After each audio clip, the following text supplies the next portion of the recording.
सत्कर्म आप कर रहे हैं, थोड़ा सा अच्छा कार्य आप कर रहे हैं, भगवत भजन आप कर रहे हैं, कीर्तन आप कर रहे हैं, मंत्र जाप आप कर रहे हैं, स्मरण आप कर रहे हैं, नाम जाप यदि आप कर रहे हैं, तो वो लोभ से परित होना चाहिए, बहुत दूर।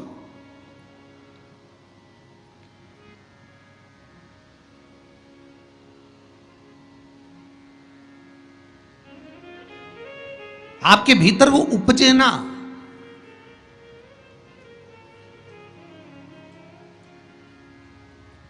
फिर चाहे दुनिया के लोग कितना भी कहे ना, वो एक बेल बेचारा किसान का एक बेल कुएं में गिर गया।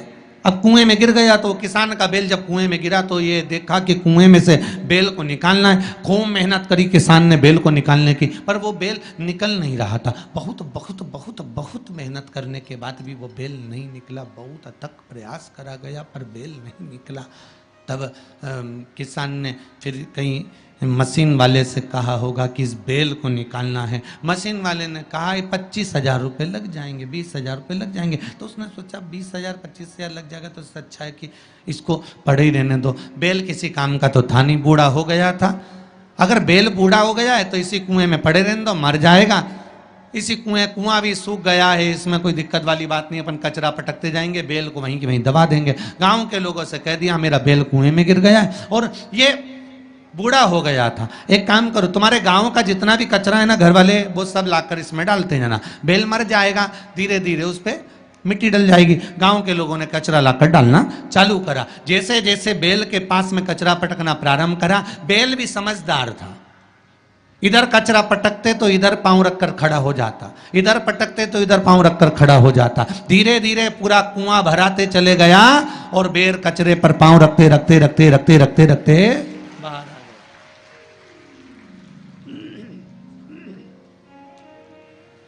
बेल कचरे पर पांव रखते रखते रखते रखते बाहर आ गया, ऊपर आ गया। और जब वो ऊपर आया, निकल कर बाहर भाग गया, निकल कर बाहर भागा। बेल से हमको एक सीख लेना चाहिए, हमको एक चीज सीख लेना चाहिए। बुराई करने वाले कितनी भी बुराई करेंगे, निंदा का कचरा, बुराई का कचरा कितना भी पटकेंगे, हमको केवल उस पर पांव रखकर निकल कर बाहर की ओर चले जाना है और हमारे जीवन को सार्थक बना लेना है। करे करे तो करे।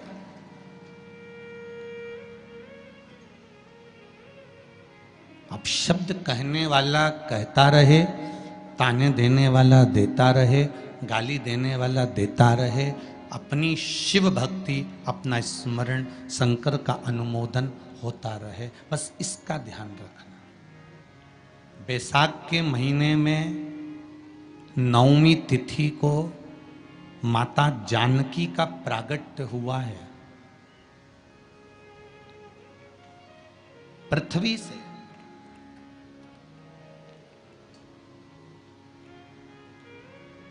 कभी एक विचार करिएगा कि नरसिंह अवतार बैसाख के महीने में हुआ, कुर्मा अवतार बैसाख के महीने में हुआ, हयग्रीव अवतार बैसाख के महीने में हुआ, परशुराम अवतार बैसाख के महीने में हुआ, माता जानकी का अवतार बैसाख के महीने में हुआ। आखिर इस बैसाख के महीने में, माधव महीने में इतनी महत्वता क्यों?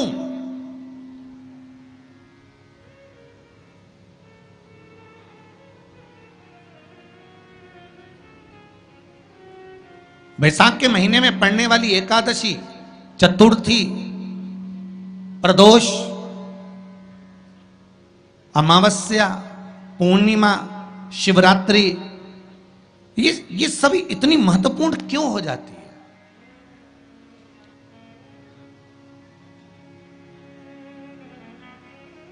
इसकी महत्वता इतनी प्रबल क्यों हो जाती है? किस लिए? क्योंकि बैसाख का जो महीना पड़ता है, सूर्य की संपूर्ण तपन, सूर्य देव अपने पूर्ण तेज के साथ में, पूर्ण तेज के साथ में मृत्यु लोक के निवासियों पर, चाहे जलचर हो, थलचर हो, वायुचर हो, चाहे जो जीव हैं उस पर जब किरण फेंकते हैं तो संसार का जो मनुष्य है उस पर जब ताप पड़ता है तो ताप पड़ने के कारण उसके मुख से भगवान का नाम निकल ही जाता है, स्मरण नाम निकल ही जाता है। जब उसके मुख से भगवान का नाम निकलता है तो वो भगवान की शरणागति खुद ग्रहण कर लेता है स्वयं।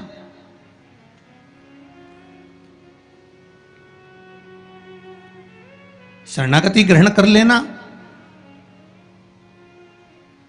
बैसाख की पोथी पढ़ते हो आप लोग? आप में से अगर कोई पढ़ता हो बैसाख महीने की पोथी, तो उसमें एक वर्णन आता है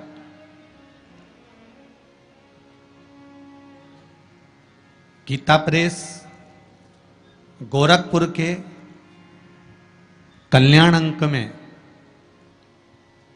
भी आप ये पावन बैसाख चरित्र श्रवण कर सकते हैं।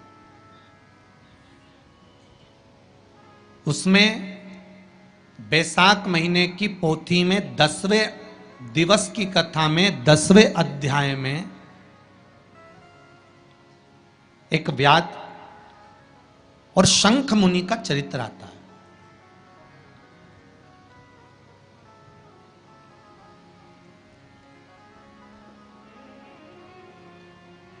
शंख मुनि एक बार निकलकर भगवान शंकर के मंदिर में जल समर्पित करने के लिए जा रहे थे और शिव मंदिर की ओर जाते जाते जाते जाते जाते जाते बीच मार्ग में चलते चलते चलते चलते और वो शंख मुनि जब शिव के मंदिर में पहुंचे, शंकर भगवान के मंदिर में जाकर उन्हें दर्शन किया,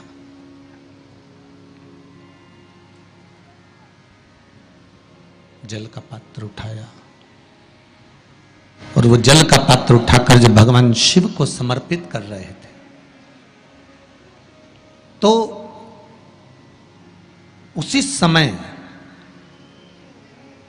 जल का पात्र उठाकर जब शंकर भगवान को समर्पित करा गया और शंख मुनि निकलकर जब बाहर आ रहे थे, आते आते शंख मुनि के मन में एक भाव उत्पन्न हो गया कि जब हम भगवान शिव को कुछ वस्तु समर्पित करते हैं तो उसका फल, उसका पुण्य फल हमें कितने समय में प्राप्त होता है। ये शंख मुनि के मन में एक विचार जागृत हो गया, शंख मुनि के मन में एक भाव जागृत हो गया।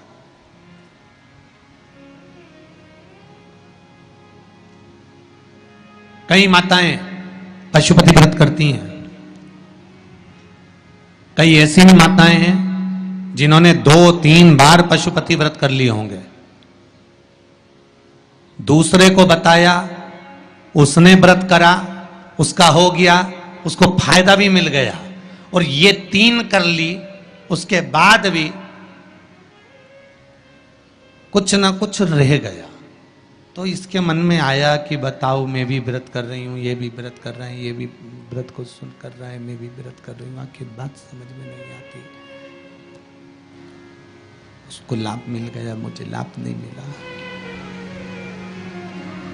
उसको लाभ की अनुभूति हो गई, मुझे लाभ की अनुभूति नहीं हुई।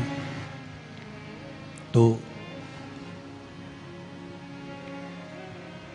कभी विचार करना कि तुमने उसको पशुपति व्रत बताया, उसने व्रत किया और बड़े दिल से करा, बड़े बड़े दिल से करा, तुम्हारे बताए अनुसार करा,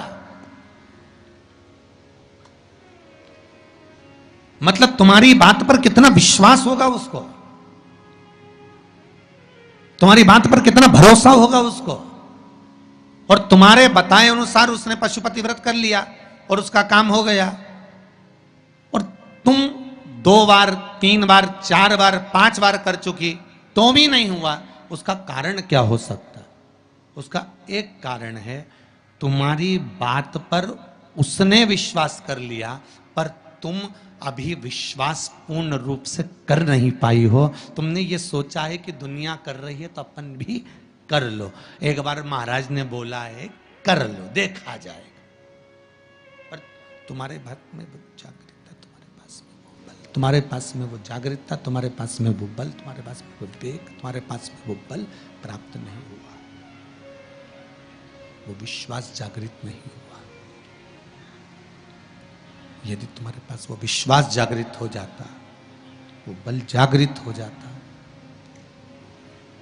तो तुमने जब पशुपति व्रत करा उसका फल तुमको मिल जाता। अगर विश्वास जागृत होता तो फल मिल जाता।